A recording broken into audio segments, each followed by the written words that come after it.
अशोक गहलोत की मुश्किलें बढ़ी, गहलोत के खास मंत्री आपस में उलझे। जोशी बोले मुझे सारे अधिकार, खाचरियावास ने कहा वे झूठे हैं, गुलामी करने का ठेका ले लिया। कांग्रेस में सचिन पायलट और अशोक गहलोत खेमों के बीच चल रही खींचतान के बीच अब मंत्रियों में विवाद सामने आ रहे हैं। ब्यूरोक्रेसी के कामकाज को लेकर अब गहलोत सरकार के खाद्य मंत्री प्रताप सिंह खाचरियावास के अफसरशाही के बेकाबू होने और एसीआर भरने का अधिकार मुख्यमंत्री की जगह मंत्रियों को देने के बयान पर महेश जोशी ने कहा कि मेरे विभाग में मुझे सारे अधिकार हैं। इस पर खाचरियावास ने यहां तक कह दिया कि महेश जोशी झूठ बोल रहे हैं, गुलामी करने का ठेका ले लिया है तो लीजिए। खाचरियावास ने जोशी पर निशाना साधते हुए कहा कि जोशी सबसे ज्यादा पावरफुल मंत्री होंगे, वे तो यह साफ बताएं आईएएस की एसीआर लिख रहे हैं क्या? अगर लिख रहे हैं तो इसका मतलब मुख्यमंत्री सचिवालय उनके साथ खड़ा है। यह सवाल व्यवस्था का है। महेश जोशी झूठ बोल रहे हैं, इधर उधर की बातें क्यों कर रहे हैं? चलती तो मेरी आपसे ज्यादा है। जो लड़ने और मरने की ताकत रखता है उस प्रताप सिंह खाचरियावास को समझा रहे हैं आप?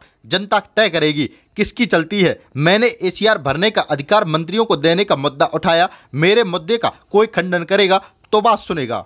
बेवजह गुलामी नहीं करनी चाहिए। खाचरियावास ने कहा कोई मंत्री यह कह रहे हैं मेरी एसीआर लिखने की इच्छा नहीं है तो मैं देखना चाहता हूं। ऐसा कौन मंत्री कह रहा है? कल एक मंत्री जोशी कह रहे थे हमारे सब काम हो रहे हैं, वे तो काम हमारे भी हो रहे हैं। आप ही ज़्यादा पावरफुल नहीं हैं, मेरे से ज़्यादा पावरफुल हैं क्या? मुझे लड़ना आता है और मरना भी आता है, मुझे समझा रहे हैं। खाचरियावास की बात का समर्थन विधायक संयम लोढ़ा ने भी किया। महेश जोशी एसीआर नहीं लिख रहे, झूठ बोल रहे हैं। कल दिव्या मदेरणा का बयान देखा, उन्होंने कहा कि मंत्री को ही एसीआर लिखनी चाहिए। इसमें बुरा मानने की बात क्या है? जिस विभाग का मंत्री होगा वही एसीआर लिखेगा। आप खुलकर बोलिए ना, बेवजह गुलामी नहीं करनी चाहिए। आपने अगर गुलामी का ठेका ले ही लिया है तो लीजिए ना। रोज सरकार के गीत गाता हूं, खाचरियावास ने कहा मैंने व्यवस्था का विरोध किया है, सीएम के साथ खड़ा रहा हूं और आगे भी खड़ा रहूंगा, हक के लिए लड़ूंगा। मैं रोज सरकार के गीत गाता हूं, जिस दिन सरकार पर संकट आया मैं फ्रंट पर आकर लड़ा और आगे भी लड़ूंगा। अफसर को छोड़ूंगा नहीं, कार्रवाई होगी।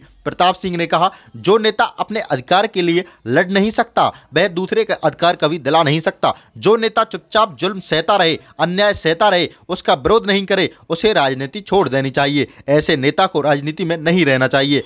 मैं यह कभी बर्दाश्त नहीं कर सकता कि कोई अफसर जनता का नुकसान करे, सरकार के आदेशों को ना माने। मुझे आदेश लागू करवाने आते हैं। जो अफसर विभाग छोड़कर चला गया और गलती कर गया उसे छोड़ने वाला नहीं हूं। कार्रवाई होगी, बच नहीं सकता। बिना काम किए भाग जाए, मंत्री को सफाई नहीं दे, ऐसे अफसर के खिलाफ एक्शन होगा, छोड़ेंगे नहीं। प्रताप सिंह खाचरियावास और महेश जोशी के बीच जयपुर कांग्रेस में सियासी वर्चस्व को लेकर पहले भी लड़ाई रही है। दोनों लंबे समय से सीएम अशोक गहलोत के नजदीकी हैं, जबकि खाचरियावास 2.5 साल पहले गहलोत कैंप में आए हैं। सरकार बनने के समय से ही जोशी का जयपुर के प्रशासनिक फैसलों में दखल रहता आया है। सियासी हलकों में उन्हें जयपुर का सीएम कहा जाता है। खाचरियावास विपक्ष में रहते हुए लंबे समय तक जयपुर शहर कांग्रेस के अध्यक्ष रहे और अब भी अघोषित तौर पर वे जिला अध्यक्ष की जिम्मेदारी निभा रहे हैं। खाचरियावास की छवि फील्ड में आक्रामक नेता की रही है।